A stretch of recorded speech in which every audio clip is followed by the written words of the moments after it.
Hey guys, welcome back to Morgan Hill Farms. So if you're watching my content of video, chances are that you want to grow your own food just to have fresh produce, or you kind of feel a need to be a little bit more self-sufficient and provide food for your family just in case anything went wrong and you couldn't get those things at the grocery store. So I came up with a list for you guys of advice that I would have found incredibly helpful when I was starting my journey trying to grow food for my family for the entire year. I think that this advice is really going to help you guys to get started on your journey growing your own food. My first piece of advice is going to be to think about what your family eats. You don't want to be growing crops and items that your family is not going to eat. You're going to want to put your time into something that is actually going to produce a good amount of food for you. So for example, if you find that your family eats spaghetti, maybe chili, salsas, tomatoes would be a fantastic crop for you to start with.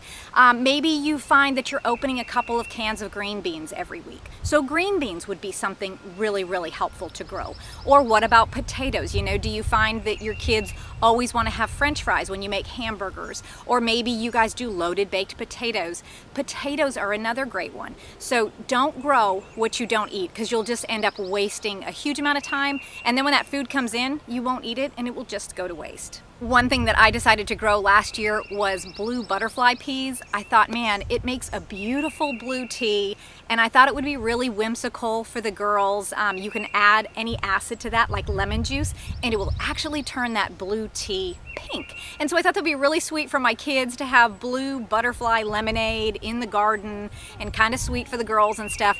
Well, we did that, and we had a prolific harvest, and now I have these huge gallon jars of dehydrated blue butterfly flowers, but we found that it gave us all really bad stomach aches. So that's something that I'm not going to grow this year. Even though it's whimsical, it's beautiful, it does serve a purpose, but not for my family. The second piece of advice that I have is try to grow low input crops. So those crops that you can kind of just plant them and forget them, and also when harvest time comes, they are really, really low input. So something like potatoes, you can get those in the ground, they will grow for you, and then you can simply just cure them, bring them inside and store them. Another one right along with potatoes would be sweet potatoes. That's another very low input crop, especially if you live in the South. These things love the heat. They don't so much mind drought. So even if your watering system is not perfect, they won't mind that. Another thing is herbs. Herbs are pretty easy. There are the occasional one. I'm not super successful at starting rosemary, although once you get that started, it's really hard to kill it. But herbs are another really low input crop, and that would save you a lot of money at the grocery store because herbs are very expensive to buy fresh. Another type that I grow that is really low input is garlic. Now that's something that you're gonna put in the ground in the winter when you're not doing anything else. So it's gonna be really easy to get that in the ground. You're not going to find yourself really stressed on time during that season. And then you'll just harvest that and hang it to dry, and then it needs nothing else. I just store it in my closet once it's dried. I don't do anything with it, and I never have had a problem with those sprouting even after a year sitting in my closet. They're still perfectly fine to use.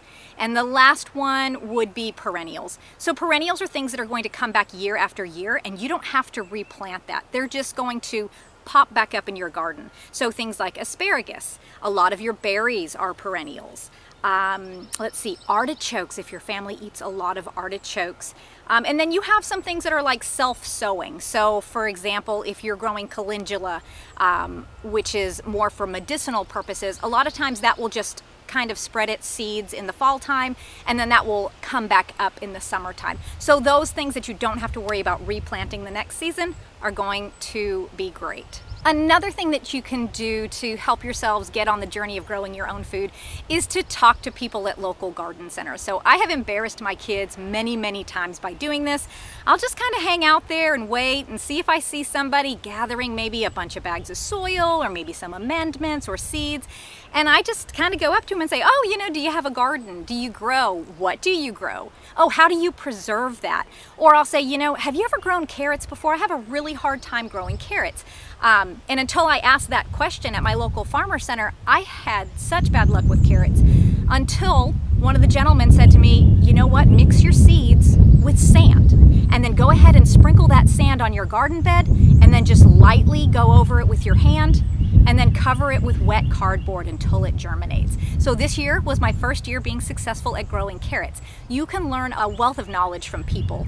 My next piece of advice is to grow local varieties. So for example, I live in South Carolina, I'm in zone 8A.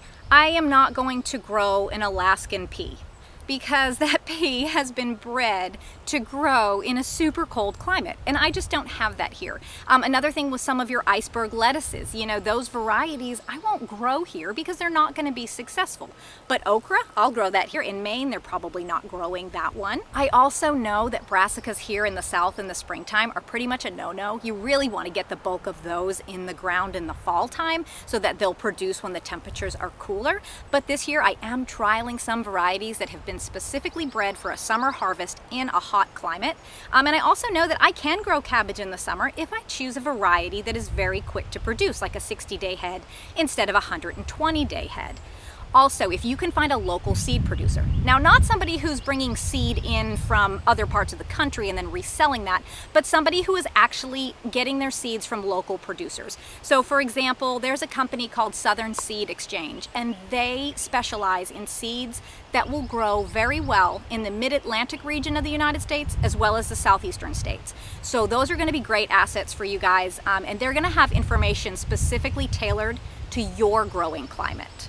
Now, when you are choosing the crops that you're going to grow, try to grow crops that have very high production, very prolific things, like potatoes, sweet potatoes. Certain varieties of pumpkins are very prolific. Peppers, although they take a bit longer in the season to get going, once they do, those pepper plants will produce through until your first frost. So you will get a boatload of peppers. Also green beans. You can harvest off of your green beans and they will continue to set flowers and produce more beans for you. I think I get like 3 to 4 harvests off of my green bean plants every year. Also cowpeas.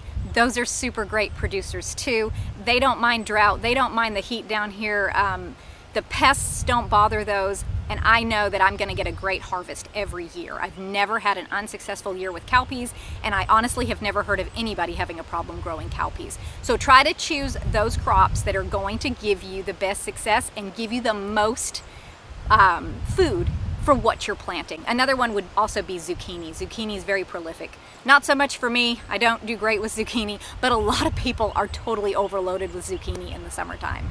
Now, if you find yourself limited on garden space, maybe your garden isn't as big as you want it, maybe you just don't have the space for a massive garden, try to think of unconventional ways that you can grow food. So for example, maybe you have a chain link fence around your yard.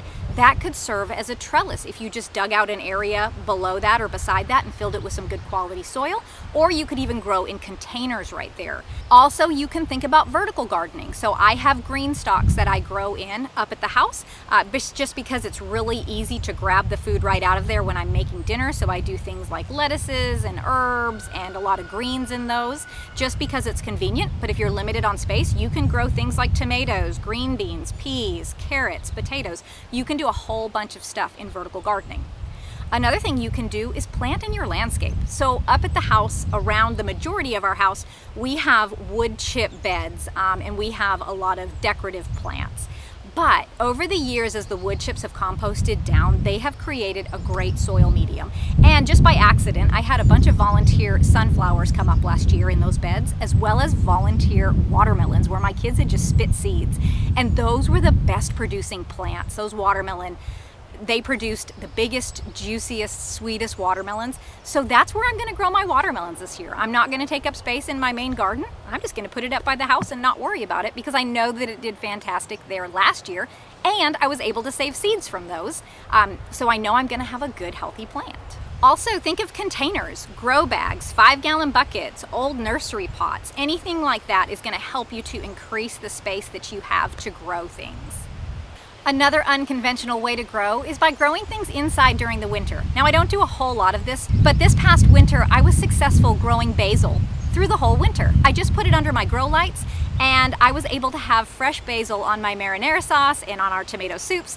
I know it's not a whole lot of food, but it did add that fresh flavor during the off season. And now that plant is hardening off on my back patio, I'll be able to put it in my garden, and I will have a much earlier harvest of basil this year than I will get from my seedlings that I started in March. Another thing that we've done here that's a little unconventional is to plant grapevines up by our chicken runs. Now, we just did that to give the chickens shade, but as they grow up, they leaf out, they do provide shade and keep the chickens happy, but all of that nitrogen from the chicken run nourishes them, and we get a huge harvest of grapes off of those. So that would be an area that we otherwise weren't planting in, but now we're able to get a harvest off of that, and I get gallons of grape juice that I can can as just plain juice, or I can make Concord, or not Concord, but I can make grape jelly with that my son loves, and I don't have to buy that at the store.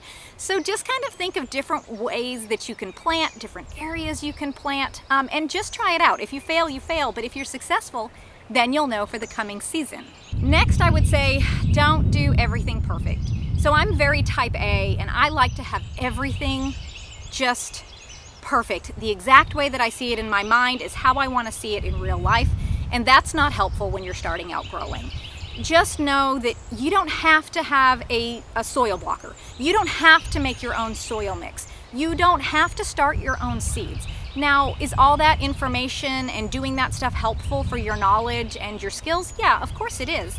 But when I first started, I planted in solo cups with potting mix from Lowe's. And I may have had to add a little liquid fertilizer to those seedlings before I got them outside, but I was successful with it. So you don't have to do everything perfect. You don't have to have perfect raised garden beds. Perhaps you could just use a kiddie pool. Is it aesthetically pleasing? Probably not. But you're gonna gain so much knowledge and so much information that by the time that your dream comes to fruition and you do have that garden and you do have that perfect space, you're gonna know exactly how to grow these things and exactly what you need to be successful growing them. Now, this next bit of advice is actually pretty important.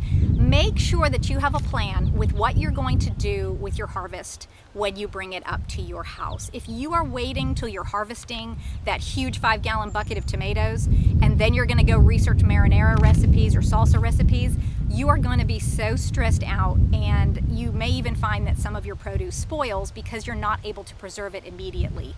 So I am on a lot of Facebook canning groups, and I try to look for recipes on there that are really highly rated.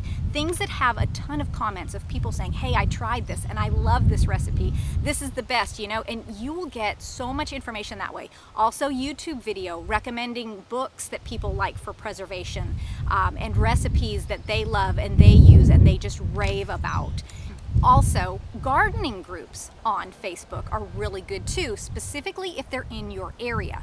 If you have a question on growing something, look there first or post on there and ask, because you're going to find information that's pertinent to your growing zone, your climate, and your exact needs. So those are really good, really good source for getting information.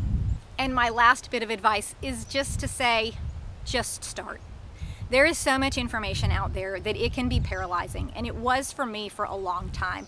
I thought, you know, if I don't do it perfectly, if I don't do it this way, or maybe I should do it that way, or maybe this way, and I thought, I'm not even going to do any of it. It is very paralyzing. So if you can just start, even if you're just growing one tomato plant, or maybe you're just growing one crop of tomatoes, or maybe you're doing tomatoes and cucumbers, you can learn how to prune tomatoes and cucumbers. You can learn what diseases they end up with and how to treat those. Instead of growing 50 different crops and having to learn all of that in one season, you can kind of start slowly and make your knowledge base.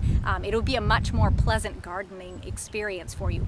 But like I said, just start. Just get something in the ground. Even if the conditions are not ideal, even if you have a highly shaded area, just try it and see if it works, and you might be surprised.